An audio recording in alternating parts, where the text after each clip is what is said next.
Now, it's very hard to validate a projection of risk against the future. It is very easy to look at historical data and use that to validate your risk models. So I can always say, okay, for the projects that we've experienced with characteristics that fit the variables my model uses, how well did this model predict the risk that we actually saw historically? Validation of models becomes absolutely critical, because if you don't validate models, the incentive is to essentially say, construct the model that gives you the decision from the board or from management that you want, which unfortunately has you biasing risks as being sometimes too high or too low. What you want is some accountability again. There's also sloppy reasoning about risk. Suppose I have a business A, and its probability of going down is 0.1. And I have a probability of business B, and its probability of going down is 0.1.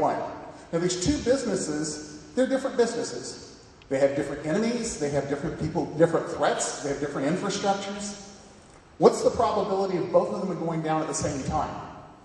Well, they're essentially independent. Statistics tells you it should be 0.1 times 0.1, right? 0.01 is the probability that I should see those two businesses going down. Now, what I didn't tell you was, suppose they're using the same cloud hosting provider and the same virtualized data center. What's the probability now of them both going down at the same time? In fact, if one of the businesses goes down because there's a flood and it takes out the data center, what is the probability that the other business goes down? 100%. Take that same logic now and apply it to exploits. Remember the Aurora operation, this attack against Google, right? We had lots of attackers coming after Google's source code because they wanted to understand, how does Google deal with passwords? Now, they were trying to do a lot of other things, but let's say that was the basic objective. And they got that source code. Now, Google was sitting there right alongside Adobe and right alongside other Defense Department and financial sector source code management systems who were using the same source code management system, hosted by the same hosting provider, protected with exactly the same controls.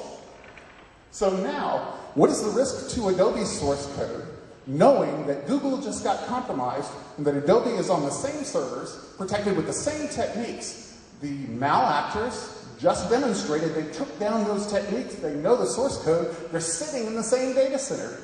The probability that Adobe source code would get stolen essentially went to 100% the second the conditional probability, Google got exploited, happened.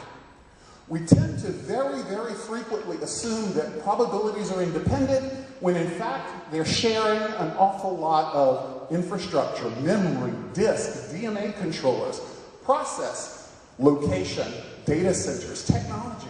In all of those circumstances, when two independent processes or otherwise independent processes share anything intimately, you couple both security posture and risk. And it's absolutely essential that we start thinking and reasoning about risk just as the probabilities that they actually are. If we don't, we're going to miss all of these coupling effects. Let's take another example of coupling.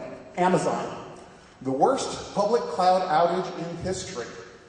And it happened because in the low availability zone, where service levels were relatively low, we started seeing some failures. And those failures started sending management messages. In fact, so many management messages that the management backplane got clogged. Now, the management backplane was the same management backplane used to manage all of the servers in the high availability zone. So in the high availability zone, the most available, most protected, tightest service levels Amazon could give you, all of a sudden, new VMs couldn't get spun up.